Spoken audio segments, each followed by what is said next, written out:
Hey, what's up everybody? It's Rox and I'm coming to you today with a review for Real Housewives of Atlanta, Season 7, Episode 418. Fuck. How many damn episodes they gonna have? I'm over it. I am officially over it, you guys. I'm over it. This is gonna be a short ass review. They could have kept that episode. I love the show, you guys. I love the show. I love the drama, the characters, and all that. But for real, they should have threw in the towel about it. Episode 18. I can't, y'all. Really? All that yesterday was so unnecessary. Anyway, you guys, I'm not complaining because this show is really one of my most watched videos. So I'm not complaining. I'm just saying it is really enough. Okay, fuck. Anyway, you guys, let's get to it, shall we? All right, so we're gonna blend everybody's nothings in one part. First, Kenya and her pilot Life Twirls On. I really wish somebody would tell me exactly where this show was supposed to air. Everybody kept telling me it was going to be on Bravo, and it was, you know, some episodes that was coming on after Real Housewives of Atlanta. I still haven't seen any commercials. I still don't know what to believe on that. But anyway, she's trying to get this pilot together, you guys. She got 10 job. She's a Heyman. She's the director. She's the producer. She's the writer. She's the star. It was pretty impressive to see well, I'm about to call her my supervisor. Lord, I hope my supervisor ain't around here somewhere. It was kind of cool to see Kenya in an official capacity, okay? You know, not her normal giggly, you know. She was really in take care of business mode when she was trying to get Cynthia together. Cynthia trying to make sure that she get her Jamaican lady, I guess, what is she, a boutique owner or something? Yeah. I mean, I know it's supposed to be comedy and everything. I was watching Twitter last night, and you know there were some Jamaicans that were offended by her. You know, I don't know if they were offended by her accent, her supposed accent, or you know just the whole get up of the makeup of extreme. And I mean, you know, we can find those kind of extremes in any nationality, really. Okay, because there's a couple of people that work at my job in my building that kind of got that same look, y'all. When you work for the county, that it'd be all kinds, but whatever. Yeah, people were kind of offended, and I was just like, let's just be reminded that it's supposed to be comedy, satire, or whatever. But yeah, I'm not Jamaican, so I did one time do a "I'm so special" on the video, and somebody got really upset with me, so I was just like, ooh, I'm gonna leave it alone, y'all. My best friend, though, she is Belizean. You guys have heard me talk about Debbie, and yeah, she's Belizean, and all her family all have I mean, you know, her grandparents, her aunts, uncles, and all that. Strong Belizean accent. Okay, even her dad. It took plenty of years to get that ear trained to understand what he was saying, but it was funny when they were talking and Peter was trying to get her to say what the guan or something he was saying. I know that Debbie's father would always say, you know, like when we would be about to go somewhere, he'd say, "Wenagwen," and I'd be like, "What?" And he'd say, "Wenagwen." He would laugh because he knew I would be like, and Debbie was like, he's saying, "Where are you going? Wenagwen." Wenagwen. But anyway, y'all, that was a little bit of my Belizean tongue for some of y'all. I know it's not. Anyway, you guys, it was good to see Kenya in that capacity because she really kind of seemed like she knew what she was talking about. But it was painful to watch because I just don't know if I feel like it's all that funny, but you know, we'll give it, if the shit ever do show up anywhere, I guess we'll give it a try. Then as far as Nene and Greg, they're out in New York. You know, they're trying to get accustomed to the New York life. I would imagine that New York is very, very different from Atlanta, Georgia. Atlanta, even though this is the biggest city in Georgia, it ain't really that big, you know, on city. Okay, it's a lot to do if you're in the middle of the city, but yeah, otherwise it's quite slow here. So yes, I'm sure that it is an adjustment. Plus they have a young son. Okay, what the boy name is? All I could think of is Bryce, and all Bryce is fuck shit that we forget about this young one that she got, but he done fucked around and got big, y'all. I was like, well damn, how old is that boy now? What's his name, y'all? Did I write his name down? I thought I put his name down. Brett. So they trying to keep everybody in check, you know. Greg ain't got shit else to do but drink Nene's bathwater. That's what I was telling somebody. One of my viewers was like, what is Greg around for? And I said, Greg is around for nothing more but to support Nene and all that she's done. Okay, we know from the past that Nene didn't feel like he was too supportive of her. She did a lot for him, you know, when she ain't had shit. And then when it was looking like shit was turning around for her, he was in this kind of jealous mode. And remember, he got caught on the tape, and he was was owing money to somebody and saying that she ain't giving him nothing, and he was just kind of stabbing her in the back. I think Greg has learned from that experience that, okay, you loose lips motherfucking sink ships, okay? You lose your marriage, you be talking all reckless like that. So, but you know, I'm cool. I like Greg for Nene. I think that's just the kind of person that she needs. They there.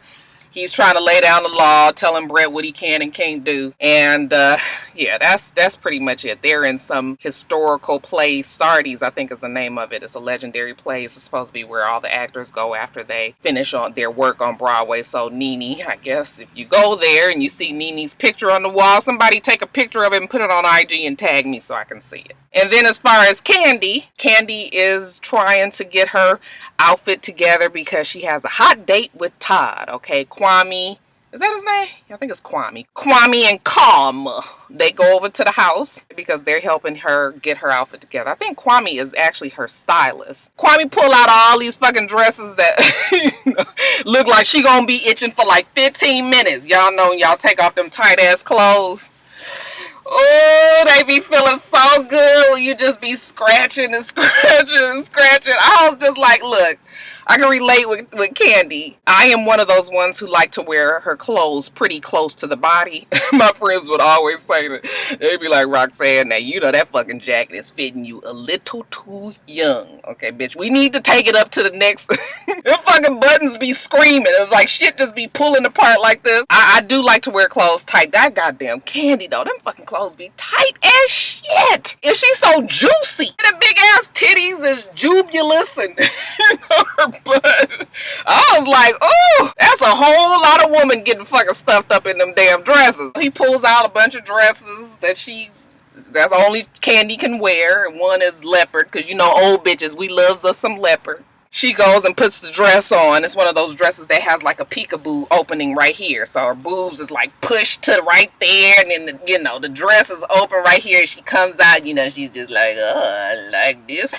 Riley comes in the room. First of all, Riley just kind of comes around the corner like, I was just like, did she spill in the room? She came in kind of looking around and then she was just kind of looking like this. And I was just like, fuck wrong with Riley today? Candy was just like, well, Riley, what do you think? And Riley was on the extra tight teeth, stiff, eyes open like, I don't like it. Can you put a button on it somewhere?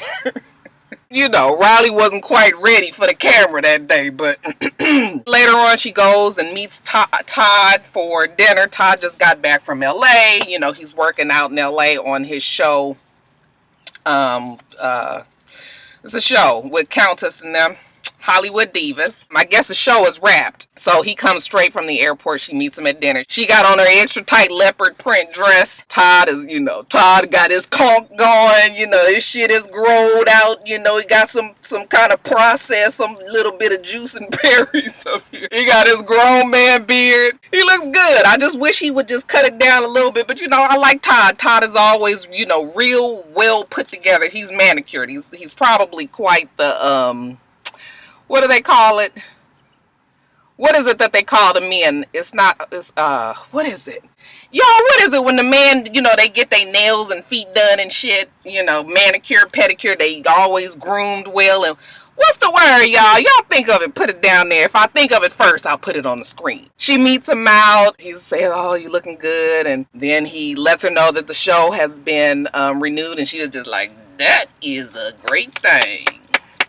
And then he lets her know that he's probably going to be in LA quite a bit. And she was just like, that is a problem. Candy was just like, fuck, how we going to have these babies? I mean, can we at least have one baby? You're not even going to be in town. Okay, Candy was just like, we ain't going to make it to the 1 year anniversary if you ain't never around. It is kind of hard to start a new marriage and you are gone 2 days after the wedding and pretty much gone a lot. So they need to work out something, okay? Todd is just like, well, when I go back to LA and work, and maybe you need to make plans to come be with me in LA. What did you guys think about this conversation? Because Candy was just like, well, I can't just leave. It's not just me. I have a 12-year-old daughter. I was like, God damn, how the fuck long Riley gonna be 12? Don't it seem like that child been 12 for like 3 years? I know she's only 12, but I was just like, damn, she seemed like she been twerk stuck at 12 for the longest. But Todd was just like, well, you know, if you had a movie to do, you would leave. So what's the difference? I don't know. I had a problem with him asking her to do that. Now, I mean, I'm sure they're celebrities. She's left Riley before. It's not going to be that big of a deal. But I don't want you to ask me. Don't put me in that. Let me just come up with that on my own. The fact that he was okay with telling her as a mother, you know, to leave your child, I was just like, yeah, Todd, that was a little bit selfish, not really necessarily. Maybe it's easier for a man to say that because, let's face it, men usually don't have their daughters. He hasn't lived with his daughter up until just now, and then now, I guess, since he's in LA, his daughter is really there with Candy and Riley and not really there with him. So, yeah, I had a problem with that because I was just like, yeah, but y'all tell me what you thought about that whole conversation. And then Cynthia, you guys, what was Cynthia's thing? I already talked about it. She's trying to learn how to be Jamaican. And I guess there's no better teacher than Peter. Well, before all that happened, she was trying to get Noelle off to her homecoming dance, which was cute enough. Now, Noelle, shit.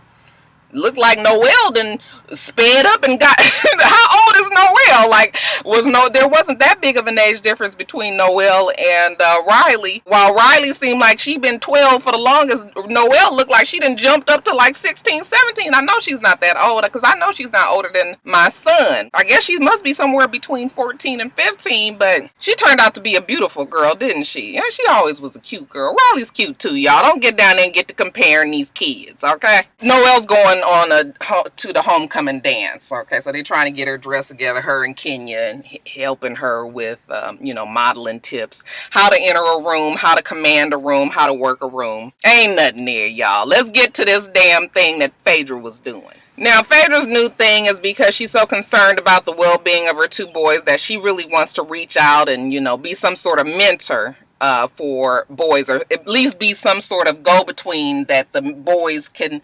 have some discussion and some quality time with men who are successful, black successful men. So she's talking to her assistant and she's just telling her like, oh, I want to have some kind of rally out here in Atlanta for boys, that don't have their fathers around, boys that are in the boys club, at-risk boys, just so that we can have them come collect at a location and sit down and talk with these different businessmen and just men who can be of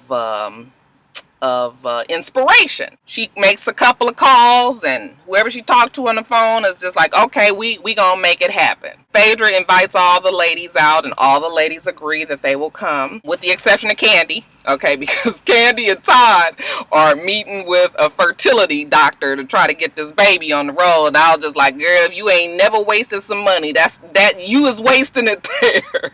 Todd was like, I can't have no damn baby right now. I got this job. I got a crazy mother-in-law. Okay, we trying to blend this family. I ain't too sure if Riley like me yet. Okay, my daughter, it's just too much shit going on. But look, Candy said we gonna have this damn baby. We gonna go on and get this money to this doctor. We gonna make this shit happen. But all the other girls agree that they will come. So we're at the rally. It's the men are there. I think it was Judge Joe Brown, and then it was Jeff Johnson, who I really, really like.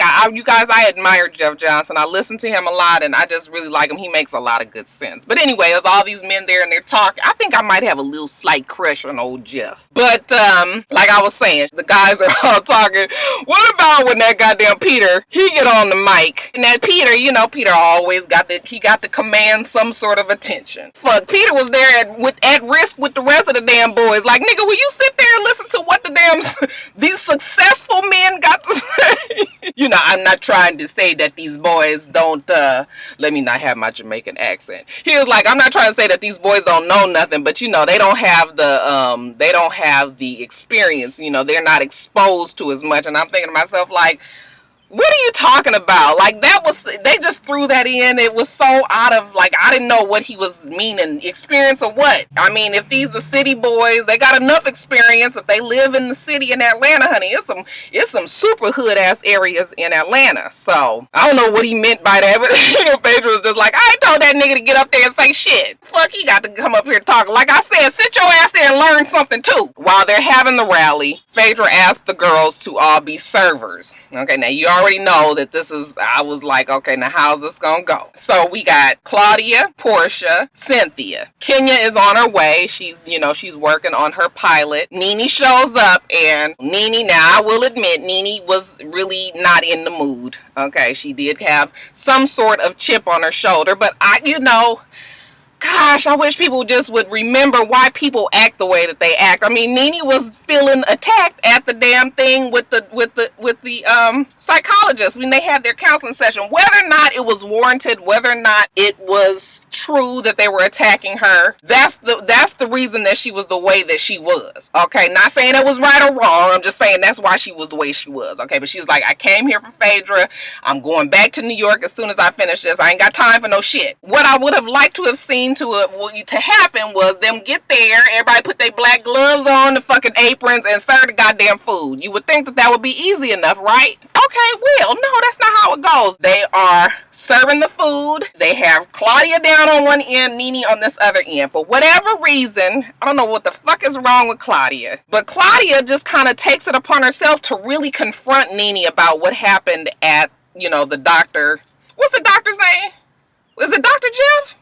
Yeah, I think it's Dr. Jeff. And you know, when we say we moving forward, I don't think people realize that moving forward means that we just ain't fucking around with what happened in the past. Okay, we're just going, from this moment on, we gonna move forward, whether or not that shit was resolved. Okay, move forward, meaning that it's not going to change. You're not changing my attitude or anything. But you know, so Claudia comes up to Nene and was just like, you know, you haven't said anything since we were all at Dr. Jeff. And of course Nene was just like, well, I didn't appreciate being attacked. It was everybody there that has their hand in the drama, which is true. Everybody there does have a problem. And Nene was just like, but I don't want to talk about it. I'm moving on. I'm really happy in my life right now. I don't feel like this. Okay, Claudia, she just doesn't get the point. Like, she's all up on Nene. You know, Nene is like, back up off of me. You know, Claudia's like, I don't have to.